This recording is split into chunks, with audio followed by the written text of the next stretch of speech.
This is Behind the Headlines, with behind-the-scenes analysis on issues affecting Pennsylvanians, sponsored by the Susquehanna Valley Center for Public Policy.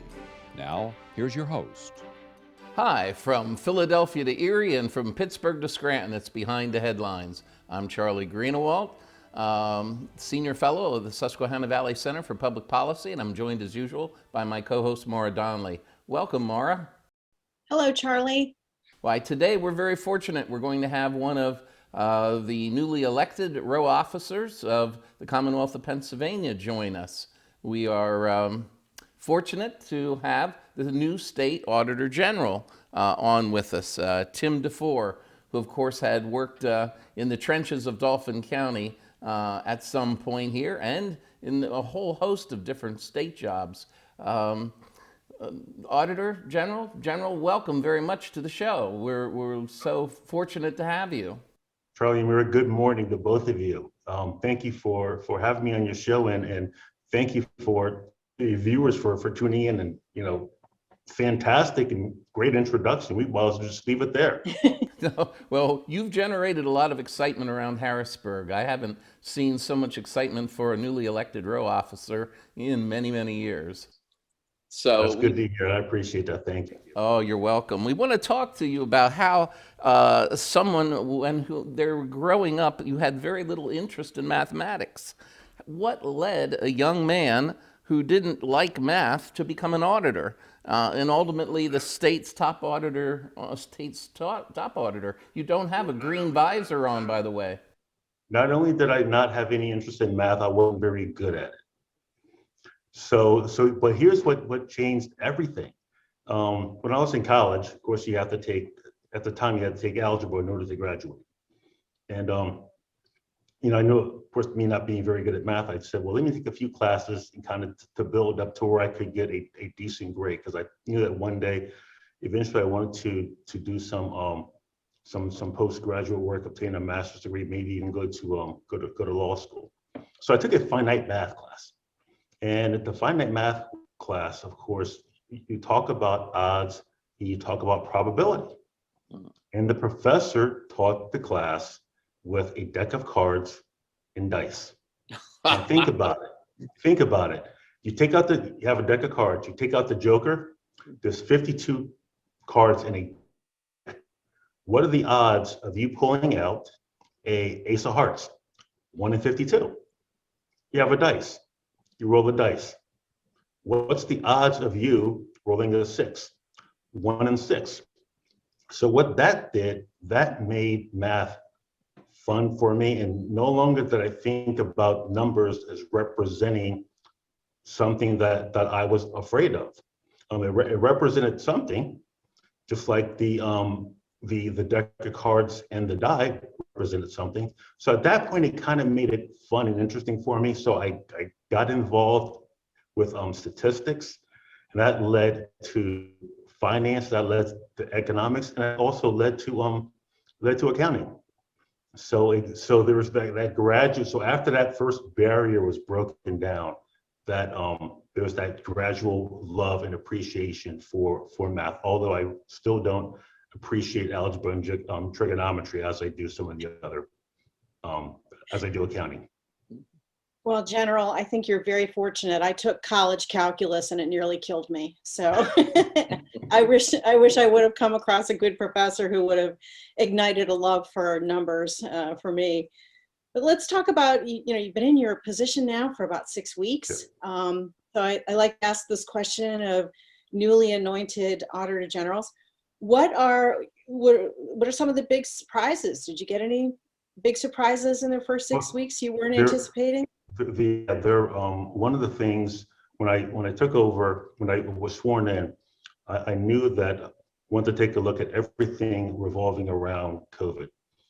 In particular, the business waiver, the issue with nursing homes, which has been an issue since back when I was with the Attorney General's office, and also some of the quality management and process improvement things in the different state departments. But one of the things that shocked me the most when I got into this office in particular is the resources that were not available. And what I mean by that are the workforce resources. Since budget year 2017-2018, this office's budget has been cut 12%. Last year, 48 staff members retired. And if you do the math, those 48 retiring and not being replaced, that's 94,000 audit hours that are out the door. Currently, 50% of the Auditor General staff are eligible to retire. In another 3 years, 70% are eligible to retire. And with numbers like that, it's very difficult to do the things that you are required by law to do. So one of the things that myself and my chief of staff have been doing since mid-November, we've been meeting with the members of the House and Senate appropriation leadership, explaining to them our plight and talking to them about some of the things that we're going to have to do as a result of COVID. And they understand it. They understand it. So one of the things that we're looking to do is get some of those resources back, because we can't. It's difficult to function the way things are, and that was probably the one thing that was most shocking to me once I was sworn in. Well, prior to being elected, General, as we were mentioning a little while ago, you served as controller of Dauphin County. How did that job prepare you for the job you have now as Auditor General of the whole Commonwealth? Well, to think they're both very similar. I mean, think of the Auditor General as the fiscal watchdog for the Commonwealth of Pennsylvania. And that's the same thing with the controller of Dauphin County. I was the fiscal watchdog for Dauphin County. And during that time, I also worked with the Auditor General's office with regards to audits of county row offices and our single audit, which is it's an audit of a lot of the state and federal grants that the counties receive. So there are a lot of similarities that are between both of those two.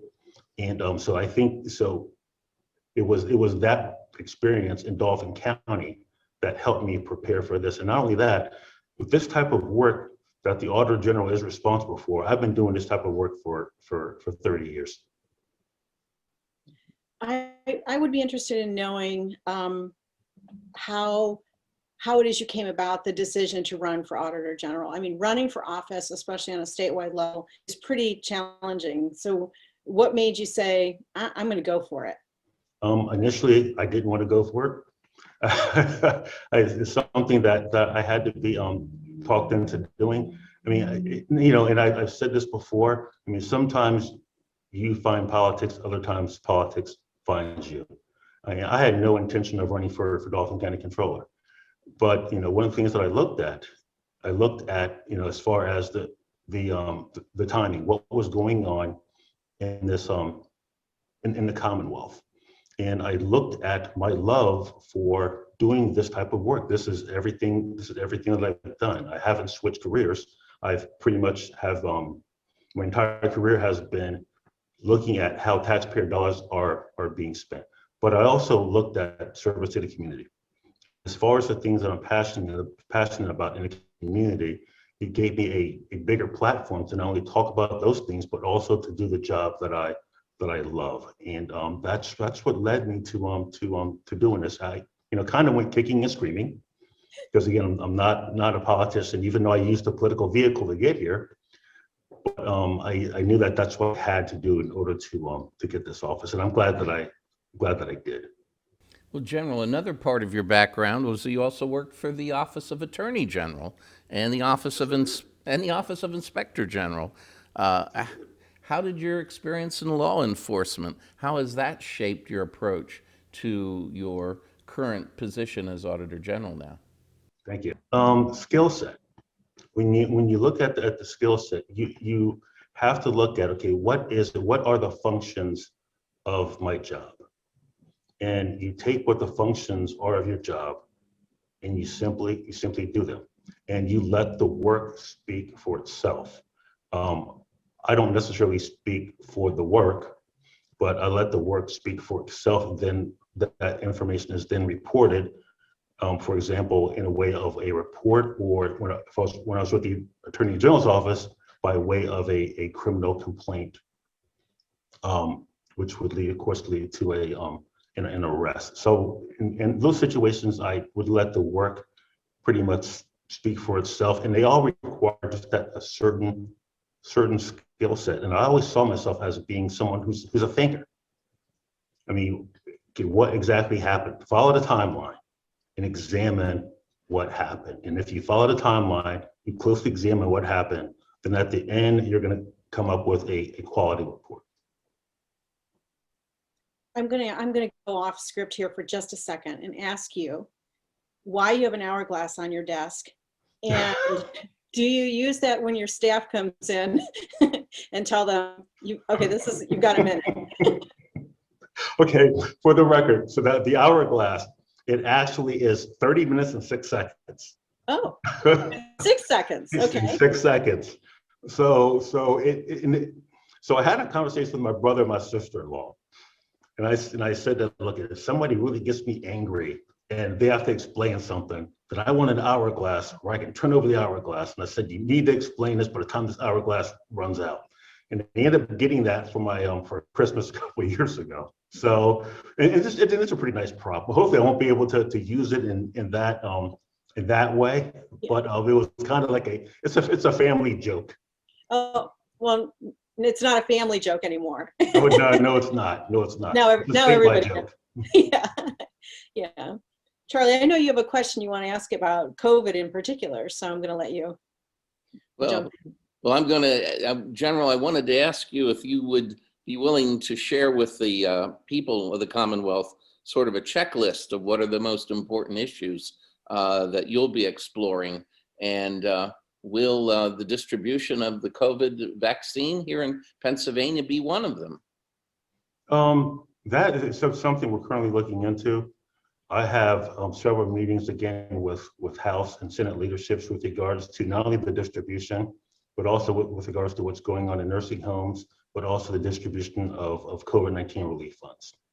So potentially those are all things that I could be looking at, and those are all things that I currently have meetings scheduled with House and Senate members, and together, and I've been working very closely with them actually since before I got inaugurated. Those are all things that we have been and are currently discussing, we'll be discussing down the road, and then we'll come up with the solution that best suits the citizens of this Commonwealth and those individuals who are in need. Is there time to fix things? I hope. With regard to COVID? I hope. We seem so far down the road, and yeah. I mean, these are some of the things you don't want to rush into doing something so quickly that you don't do it correctly and you end up making the problems worse. However, you can't wait forever to do it because there are people in need, whether it's somebody who is sick, or whether it's a business that's in need. So as far as the conversation is happening now, the conversation has to happen now, and in the quickest way possible. You need to come up with the best plan moving forward. Well, General, in preparing for this office, after you won election, did you reach out and talk to any of the other former Auditor Generals and kind of pick their brains about what they did in the office and what advice they might have for you? Absolutely. I mean, as far as I haven't spoken to some of the prior ones, but me and Eugene DePasquale, we keep in regular contact. We definitely speak. Whenever there's an issue that I'm dealing with regards to how small it is, I pick up the phone and I call. And so we have a regular line of communication. Well, that's really great to hear, because you had to pick up the ball on several audits that were underway while he was in office. So it's nice to hear as a citizen and a taxpayer that there is that continuity and the ability to reach back out to him and get the status and keep things moving forward Yeah, without there being a break. Absolutely, and that's something that you have to have. I mean, although I'm a Republican, Eugene's a Democrat, we've always had a good relationship, and that relationship, it goes back prior to me running for this office. It goes back to me as being Dauphin County Controller, and that's when I first met him. Shortly after I got elected, and he's been a valuable resource. And this office was a valuable resource to not only me as Dauphin County Controller, but for controllers across the state. So that relationship is going to continue. General, can you tell us what the very next report might be that's coming out of the office? What's the next one? Oh, you'll have to check our press releases for that. Oh, that's no fun.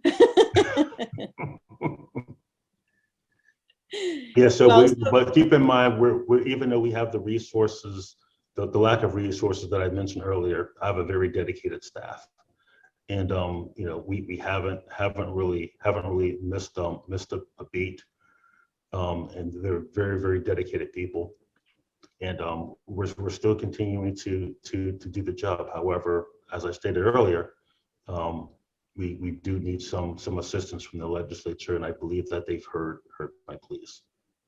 Mm-hmm. Well, you know, so go ahead. No, go ahead, Charlie. So we've heard a lot about your background professionally, which is awesome. Is there anything you'd like our audience to know about you that most people don't know about you? You didn't ask the Star Wars question. I didn't ask a Star Wars question. Are you a big Star Wars person? Huge Star Wars fan. And even though you can't see it because my head is blocking it, on the back shelf, I actually have a model of Darth Vader's lightsaber from The Empire Strikes Back. It was made from the original mold from that movie. And with that, we're out of time, General. Oh no!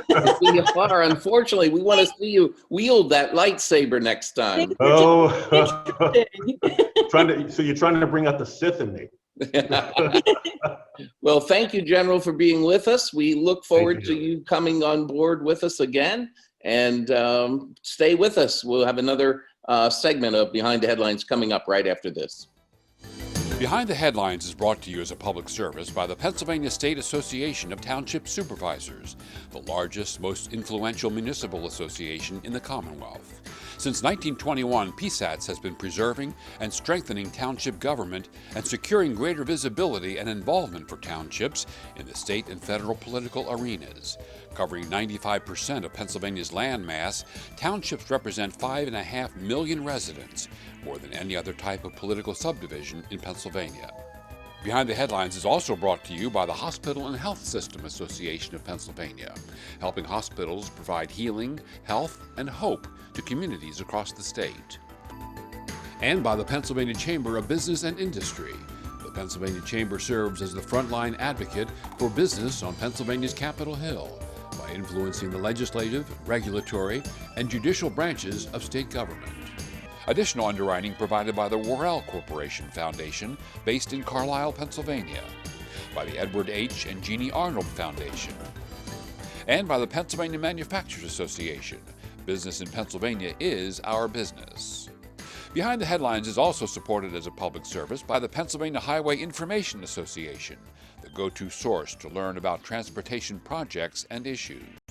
Visit pahighwayinfo.org. Welcome back to Behind the Headlines.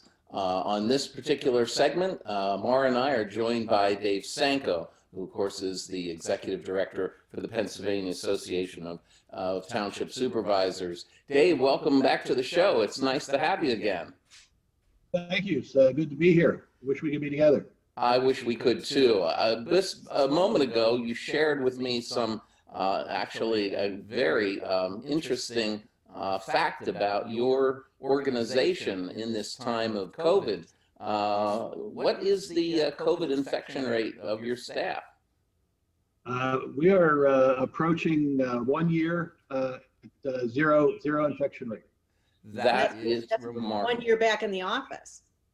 We were out of the office for 3 months, but we were back in the office come come July. So we'll be back nine months and 30 plus employees, zero infections, common sense standards, and obviously some safety protocols that we put in place here in the building. But been a good experience. Local governments had to continue to work, provide services for the residents, and we support them. So we needed to be able to be here. Well, Dave, that's a record that you and your office can be very proud of, and a lot of public organizations around Pennsylvania ought to be taking a look at what you're doing there. But we wanted to put you together with the Auditor General for this show, because earlier in your career, you were the Deputy Auditor General for the Commonwealth of Pennsylvania in 1992 and 93. What did you do in that capacity, Dave? I was a Deputy Auditor General and helped oversee 8 of the departments, including federal audits and some of the things we're going to talk about here today: municipal pensions, liquid fuels, and fire relief. Well, the State Auditor General is responsible for auditing state funds provided to municipalities, including municipal pensions, liquid fuel allocations, and fire relief funds. Are there any instances where the Auditor General's office interacts with Pennsylvania's local governments, your bailiwick? Sure, I think a fair amount. I mean, look, the Auditor General's job is a big job. You know, being the fiscal watchdog for a $34 billion state budget, but it goes beyond that. And you know, offer congratulations and best wishes to our new Auditor General, Tim DeFoor. Because it's a big job, but I know he's well prepared as a former Dauphin County Controller. Being that watchdog for not only state agencies, and that, my goodness, that can keep you busy all by itself. Just watching the federal money that comes into Pennsylvania could keep you busy, but there are some interactions with local government. Local governments are by law required to do their own audits, either with the local board of auditors or with the CPA firm for all of the local money, but there are some state funds that come to local government, both in the form of municipal pension aid, if they have folks that are drawing eligible pensions, and liquid fuels. So that's some of the money that comes from PennDOT, and then also for fire relief, and that comes from the foreign fire insurance tax. So those 3 different allocations cause for a regular annual interaction with the Auditor General's office and each of Pennsylvania's municipalities. So when you say regular interaction, what you really mean is an audit. Is that correct? I do mean an audit. They do those for a couple. It's not every day. I mean, obviously, Right. They bundle a couple years together. You come in and take a look at those. We look forward to having discussions with the Auditor General at the policy level, because while the bean counters or they used to be called, they used to have the green visors and the armbands, but we're way past that now. But they do the day-to-day watching of the pennies. But talking to the Auditor General about, I know the last Auditor General was very active with us on municipal pension reform. And there are a lot of challenges to be had there, and we look forward to picking up those conversations with the new Auditor General. So municipalities, as we know, have a lot of local infrastructure, roads specifically, to take care of. And you just mentioned that there's liquid fuels tax allocations that come in to the municipalities. How are these funds accounted for, and do they have any restrictions on how they can use this money? Oh, there are. So the liquid fuels money are collected at the state level. They're allocated to each municipality by a formula. It's a straight up formula that is 50% based on population of the community and 50% based on the number of road miles in that community. It by no means it comes anywhere close to covering the costs of keeping those roads in place. But there are restrictions. You do have to follow PennDOT guidelines. You can't just go out and use that money for other things in your general fund. But we've encouraged partnerships again with the Auditor General's office for what's allowable and what's not. I mean, as we're all faced with dwindling resources, a couple communities got together and wanted to cooperate and build a joint salt dome to store their winter salt. It seemed like a good idea. Everybody chipped in on it, and yet the guidelines, the liquid fuels guidelines, said that the two communities that helped pay for a salt dome that was built in a different community, that they weren't allowed to use their money to build a dome in another township. So there was an instance of where common sense and working together and partnering is thwarted by an old archaic state rule. So these audits also give the opportunity to change some of the bad rules. And that was one example on the liquid fuel side. Well, Dave, in the last minute that we have here, the townships receive fire relief funds for the purpose of funding fire response as well. Can you quickly explain how these funds work and the role of the Auditor General's office with them?